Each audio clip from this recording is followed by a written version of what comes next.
Faith is a word we often reserve for Sunday mornings or whispered prayers during turbulent nights, yet Napoleon Hill placed it squarely at the center of personal achievement. He wasn't talking about denominational creeds or ceremonial rituals. He was describing a mental state so charged with conviction that doubt can't gain traction. Carol Dweck, decades later, dissected mindset with surgical precision, showing that belief in the possibility of change is the single factor that turns setbacks into stepping stones. Tonight, we weave their insights together because when Hill's faith meets Dweck's growth mindset, belief stops sounding mystical and starts operating like engineering, blueprints for building outcomes that previously felt impossible. Imagine belief as electrical current. When a circuit is closed, power flows. When it's open, nothing moves. Most people walk around with half-closed circuits, hoping something will happen, yet secretly certain it will not. They recite goals, but leak disbelief in every sigh, every disclaimer, every joke about being bad with money or not a math person. Hill insisted that faith must be emotionally felt and repeatedly affirmed until it fuses with the subconscious.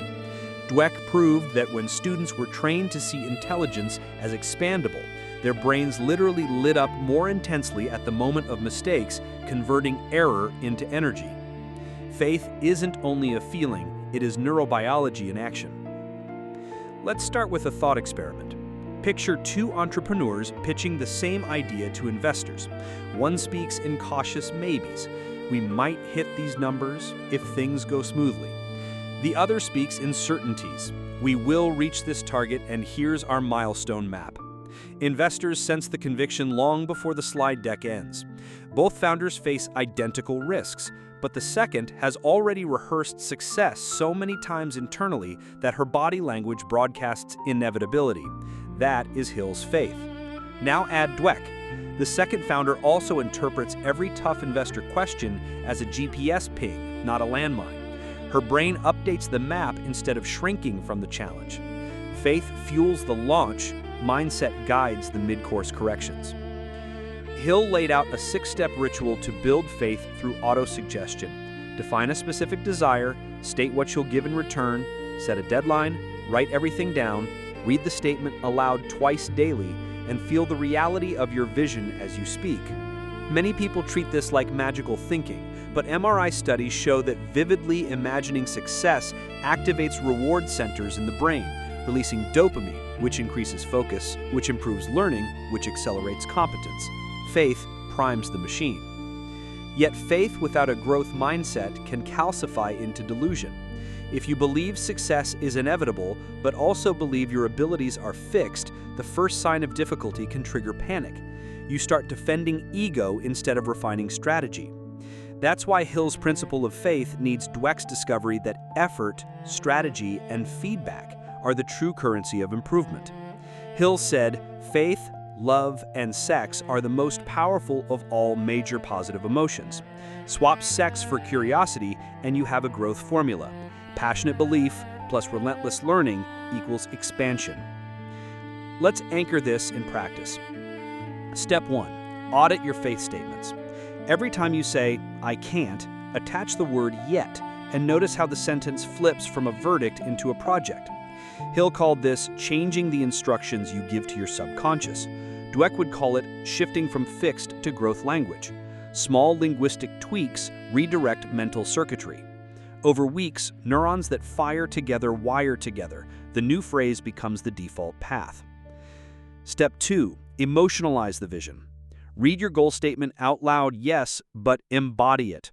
Hill told readers to feel the money in their hands, see the possessions, taste the lifestyle of achievement. Modern peak performance coaches call this sensory immersion. When you rehearse vivid future scenes, the brain's visual cortex activates almost identically to real experience, giving you a rehearsal advantage. Pair that with mindset by rehearsing obstacles too. Visualize the moment doubt appears, then see yourself applying a new strategy, asking for help, persisting. Now faith imagines the summit and mindset rehearses the climb. Step 3. Collect evidence. Faith grows when fed proof. Keep a wins log of small improvements, one extra push-up, $10 extra saved, a single uncomfortable email sent. Each data point is a receipt confirming that effort moves the needle. Dweck's studies showed students who tracked incremental mastery outperformed those who tracked only final grades. Faith plus feedback equals momentum. Curate community. Hill's mastermind principle states that aligned minds amplify belief. Neuroscience calls it social contagion. If your circle mocks ambition, your faith circuit keeps shorting out. If your circle celebrates iteration, your growth mindset stays online. Choose collaborators who default to, how do we improve, instead of, who's to blame? That question difference is the sound of a growth culture. Now, zoom into a case study. Valerie, a mid-career graphic designer, wanted to pivot into UI/UX, but believed she was too old for tech. Her faith circuit was open. She wrote a statement, "I will become a UX designer earning $90,000 within 2 years by devoting 2 focused hours nightly to study and projects, completing 1 portfolio piece a month." She read it morning and night, picturing her badge at a dream company. But Dweck enters here. Valerie broke the ambition into weekly learning sprints with clear skills to master. She reframed mistakes in Figma not as proof of incompetence, but clues about next tutorials. Every misalignment of elements became a treasure nap. 12 months in, she landed freelance gigs. 18 months in, a full-time UX role at $92,000. Faith set the destination, mindset optimized the route. Notice Valerie's ritual stacked emotional conviction with iterative learning. Hill would applaud her burning desire, Dweck would cheer her embrace of feedback. Blend the two, and obstacles become orientation tools. But faith can misfire when emotion outruns evidence. That's where Dweck's process praise rescues dreamers from blind spots. If you only praise yourself for the vision, you risk ignoring the craft. Instead, practice praising strategies. Great job adjusting line spacing to improve readability, not just great design. Specific feedback ties belief to behaviors, reinforcing loops that matter. Let's deepen. Hill described faith as a state of mind which may be induced by autosuggestion. The word induced implies choice. Faith is not inherited, it is installed. Dweck found that teaching students about brain plasticity induced a growth mindset. Their math scores climbed significantly compared to a control group. Both thinkers prove belief is programmable hardware. So build your installation routine. Morning, 6 breaths to clear mental static. Read desire statement, visualize success, then visualize the next obstacle and your best response. Affirm, I grow stronger every test. Night, scan day for micro improvements, note lessons, refine strategy. Whisper gratitude for the chance to iterate. Sleep, and let the subconscious synthesize. What about setbacks that feel existential? Bankruptcy, divorce, illness. Hill lost his fortune twice and rebuilt it on faith. Dweck's research on athletes recovering from injury showed those who interpreted rehab as skill acquisition returned stronger. Frame the setback as syllabus, and faith stops being blind optimism. It becomes courageous adaptability. And there's a biochemical partner in crime here, norepinephrine. Studies show that belief in possibility elevates this focus chemical, enhancing learning rates. Faith literally primes the brain to absorb fewer errors and more corrections. Growth mindset then channels that heightened focus into experimentation instead of rumination. Together, they forge resilience. And resilience underwrites innovation. Thomas Edison, Hill's exemplar, framed his thousands of filament failures as data. He had unwavering faith electricity would bow to persistence, coupled with a mindset that each no sharpened the next yes. That dance birthed the light bulb. You can craft the same dance in microcosm. Choose a goal you half believe. Fluent Spanish, 7-figure business, marathon. Write the desire, the trade-off, the date. Feel it. Then adopt Dweck's mantra, not succeeding yet. Design weekly experiments. Grade them not pass-fail, but learn and adapt. Each adaptation is proof to your subconscious that change is indeed possible, feeding Hill's faith arrow in a feedback loop.